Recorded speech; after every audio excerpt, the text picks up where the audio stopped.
We're going to go ahead and wrap up our media availabilities tonight with our race winner, Austin Cindric. Congratulations. Thank you. Tell us about your race. We finally finished one of these, so that was cool. No, I mean, just to be able to win at this track or win in the Cup Series, I mean, it's such a challenging thing to do, and you know, a total team effort, you know, every step of the way for that final stage for us to be able to get that done, and you know, for that to go green there at the end, and you know, have a car capable, a team capable, all the things, and have it all come together. It's really gratifying. It's definitely a relief given how a lot of these have gone, and you know, it doesn't make me any special or different. You know, these things go up in flames for most, so just super grateful for the opportunity to be able to come through with a win. Awesome. We'll go ahead and open up for questions. If you have one, please raise your hand and we'll get a mic over to you. We'll go to Bob, then Jacob, then John. Bob Pockris, Fox Sports. Why are you still wearing that wreath? If you won the Talladega 500 and they gave you a wreath, wouldn't you wear it too? Maybe for a little bit of time, but not sure. Well, your concept of a little bit of time might be different than mine. I'm going to try and walk on the plane with this thing. Is that like geometrically or like mentally? Are you going to take that from her? Yeah, I mean, truth hurts. And I'm just curious, what, you know, the last couple of months have been kind of a roller coaster for you. So what does this win? I mean, obviously the Daytona 500 is probably another level, but where does this moment kind of rank in your career for considering the last couple of months? Yeah, I mean, I think to your point, it's kind of been a roller coaster. There's kind of been one thing keeping us from excellence in a lot of weekends in a row, and you know, I think there's a lot of different avenues you can take with it. One, just what I started off with, how difficult it is to win the Cup Series and be in the playoffs, but two, you know, how many of these races I feel like we've put ourselves in position in as a company, let alone just on the two car, and you know, all those stacked up together definitely have some emotions behind it when it's all over, but even just with the surprise, and you don't know until you get to the last couple of feet of these races, and to be able to win it under green and do it all the right ways as a team at the end. I don't see a more complete team win, you know, at some of these racetracks than what we had today. We'll come here in the middle to Jacob. Right here, and then to John. Jacob Seelman, Raceface Digital Austin 2 for you. First, dominated Daytona. Didn't get to fight for it at the end. Penske as a whole dominated Atlanta. You didn't get to fight for it at the end.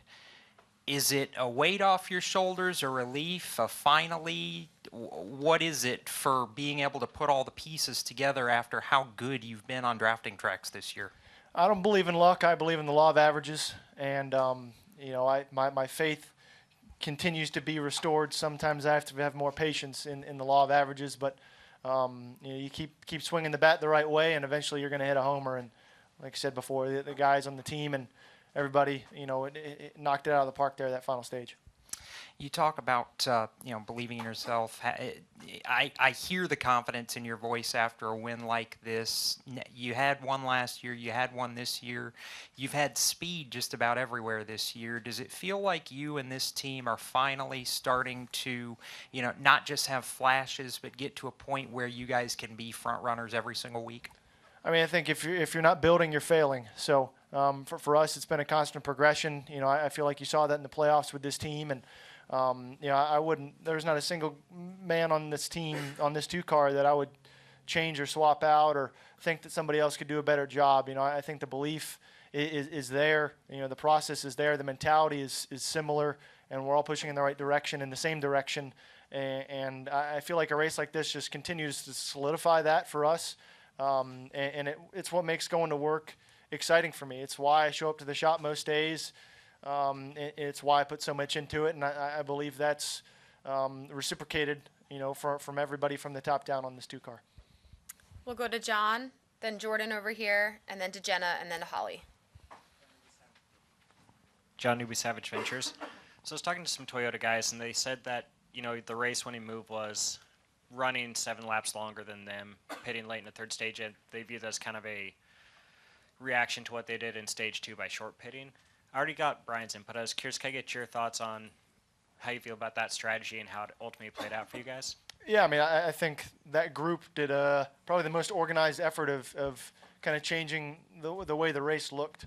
and I feel like it took a lot of guys off guard, and it took me a minute to really analyze, where the strengths and weaknesses in that were going to be. I feel like they probably don't have the best advantage on fuel mileage. I feel like they've picked their speed up, but I feel like they played their hand, and it's the ability to counter it, right? I mean, they used a lot of fuel to lead a lot of laps, and I think being able to counter that, and not have a caution come out in the cycle, that's critical. The cautions are the wild card for all of it. So be able to have a clean cycle there and get through it. But I thought that they did a pretty standout job of being organized. Probably, like I said, probably better than we've seen at most of these races.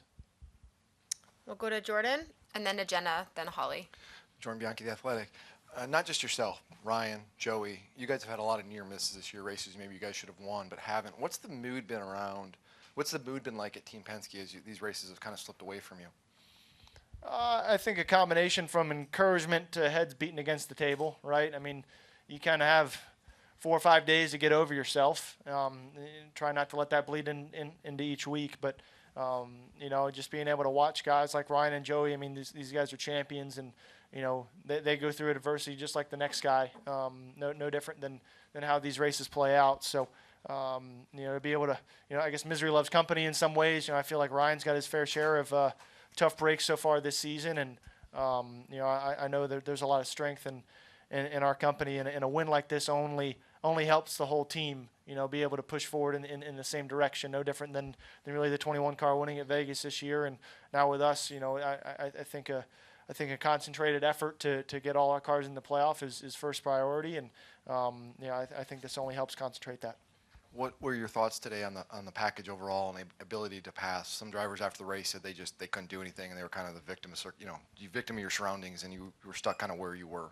I mean, the package itself hasn't changed. The tires themselves haven't changed. The track itself hasn't changed. It's the only thing I think in this next gen era that hasn't changed, other than a few bits and pieces. So, from that standpoint, it is solely about the decisions of the drivers and the teams, and being able to react to that. So whether if that was easy or hard, I mean, there's plenty of times today that I was trapped in lanes that I didn't want to be in. So it's about understanding that and finding a way, and if not, let others find a way and show you the way. So it's a very odd type of racing, and it's very difficult to explain, especially now with all the dynamics that we have that aren't just about the racing, about the strategy, about the packages, about strengths and weaknesses as an OEM. So there's a lot going on that's I guess hard to describe to someone who's just watching the TV screen. Yep. We'll go to Jenna, then to Holly, and then to Keegan over here. Jenna Fryer, AP. I've got 2 questions for you, Austin. The first one is, how much motivation, if any, and this is a question I asked Brian as well, do you guys, the 2 team, take over the success of Ryan and Joey, and then you guys not equaling it? Like, does that light a fire under you?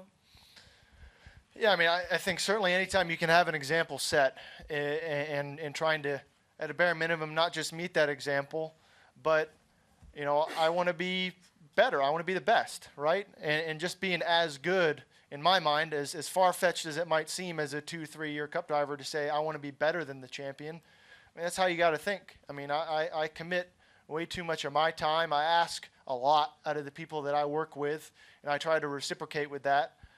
But the as good is not good enough in my mind. So is it a motivator? Perhaps. I look at it as an example, and as a competitive advantage for us to be able to have that type of example in-house. Second question is, after the second stage on his radio, Joey was furious with you over the 23 winning the stage. Yep.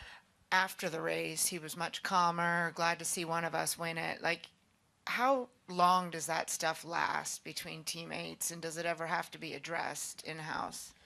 Yeah, I mean, I think the situation you described, I felt like I kind of just got pinched and was trying not to wreck the cars in front of me, including Joey. So it was a messy end of the stage that I feel like between myself and the 21 and Joey probably could have done better, because I feel like we did let one slip there. So I can understand his frustration without kind of seeing the whole picture. But yeah, those are the types of things that when you're expecting someone to have your best interest, those are the challenges, right? And we have a lot of meetings centered around that.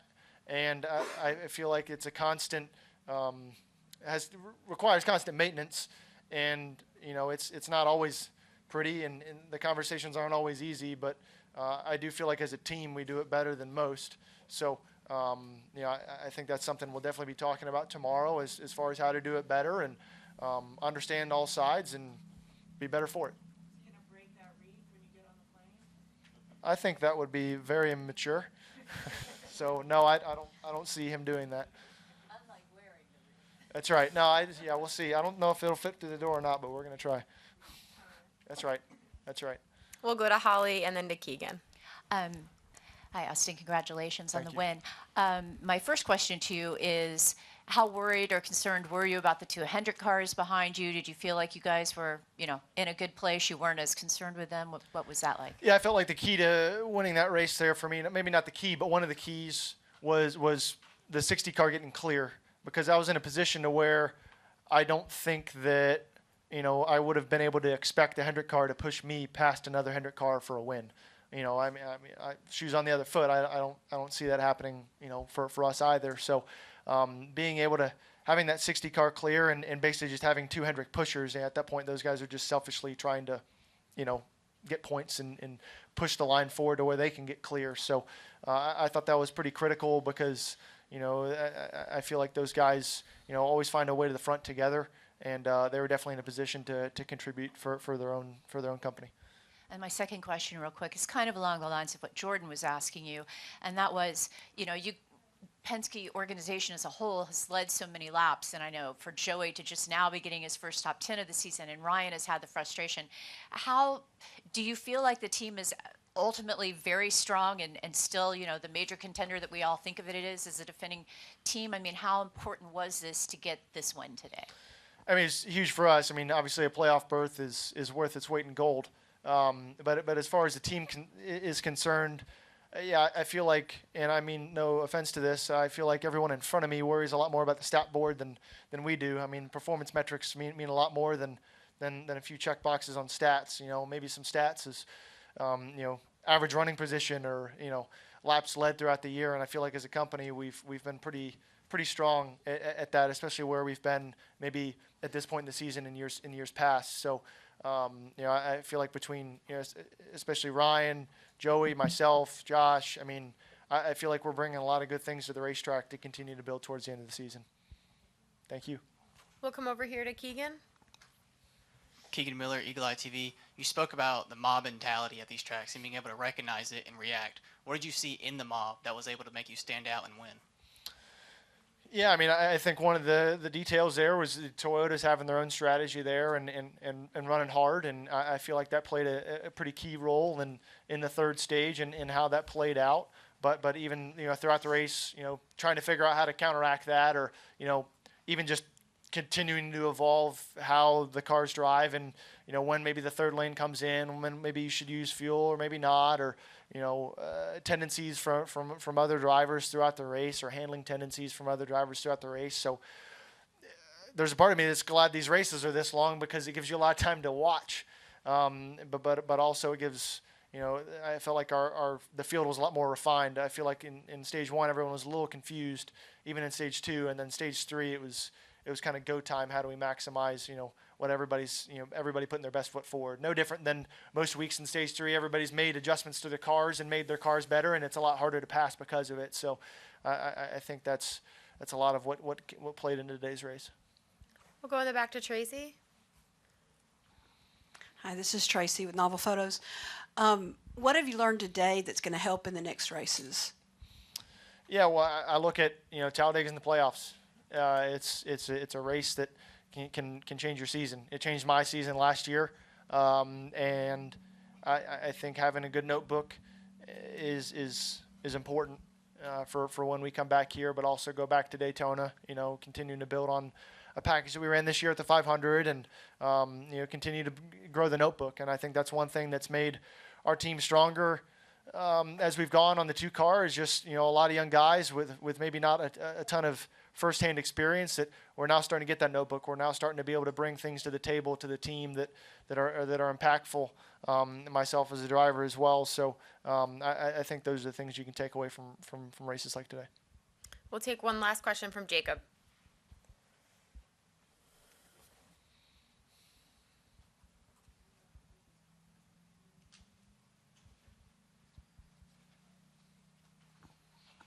Austin, you talked about kind of the defining moment there being Ryan getting clear, so it was two Fords leading the two lines. But we've heard so many others from behind talk about how difficult it was to pass and make moves.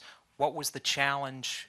I know you can't speak to Ryan, but for you, what was the challenge of being able to kind of manage those runs from behind and prevent anybody from being able to generate a third lane or make a move to kind of shuffle you guys in the final couple laps? Yeah, well, it's funny, you get to kind of those points in the race and you're actually, relying on a lot more experience than you are kind of reacting to your surroundings, because, it's probably only 15 laps where we're running, at that pace, and understanding what's happening. So I feel like we've been in that position a lot of times, and, it's always different on how you have to manage it. But the information that I need, I continually get from my team as far as, what I view as important. And those are all things that you just have to have in the moment. There's no time for me to ask questions. It's just about doing it, from the word go pretty much after you leave pit road. So I felt like I had all the information I needed to manage or not manage depending on the scenario. And, it obviously worked in our favor. Were you worried at all that it was going to come down to anybody besides you and Ryan, or at that last lap or two, you felt pretty confident it was between you two at that point? I felt pretty confident it was between us, in a straight-up race. I've been in that position where I've gotten wrecked off the nose of another car, so I was doing a lot of focusing on the horizon, which it sounds funny, but that's what you do, to try and hang on the car, because, I said earlier that I felt like Kyle took care of me and pushed me in the right places and neglected to push me in the places that would maybe be irresponsible. So, I felt like I had the right person behind me to make the right moves there at the end to bring it home. All right, Austin. Thanks for your time. Congratulations. Thank you all. Appreciate it.